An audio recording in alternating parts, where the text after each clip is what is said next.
இன்று செய்தியாளர்களை சந்தித்து பேசிய பாஜக எம்எல்ஏ வானதி ஸ்ரீனிவாசன் ஆளுங்கட்சி துணையுடன் கள்ளசாராயம் விற்பனை செய்து வருவதாக தெரிவித்துள்ளார். பாதிக்கக்கூடிய அளவுக்கு செய்திருக்கக்கூடிய மாநில அரசை கண்டித்து நாளை கண்டன ஆர்ப்பாட்டம்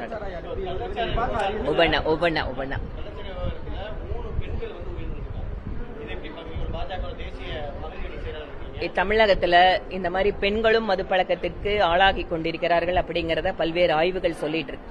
இது எங்க நடக்குது அப்படின்னு பாத்தீங்கன்னா, குறிப்பாக உடல் உழைப்பு சார்ந்து இருக்கக்கூடிய சமுதாயங்கள்ல அந்த உடல் வலியை மறைப்பதற்காக அப்படின்னு நினைச்சிட்டு அவங்க இந்த மது பழக்கத்துக்கு ஆளாயிட்டு இருக்காங்க.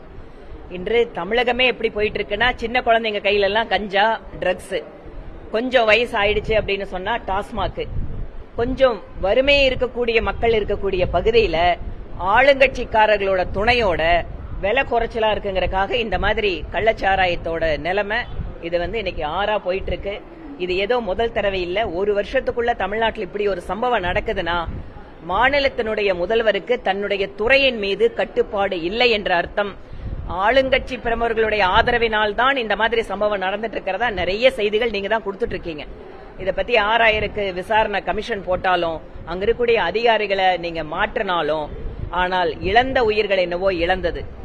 ஒவ்வொரு தெருவுக்கும் மதுக்கடைகளை திறந்து வச்சும் கூட இன்று கள்ளச்சாராயம் இந்த நிலைமைக்கு வந்துட்டு இருக்குன்னா, மாநில அரசு யாருடைய பாக்கெட்டை நிரப்புறதுக்காக ஏழைகள் அப்பாவிகளுடைய உயிரை பழிவாங்கிக் கொண்டிருக்கிறார்கள் அப்படிங்கறதுக்கு பதில் சொல்லணும்.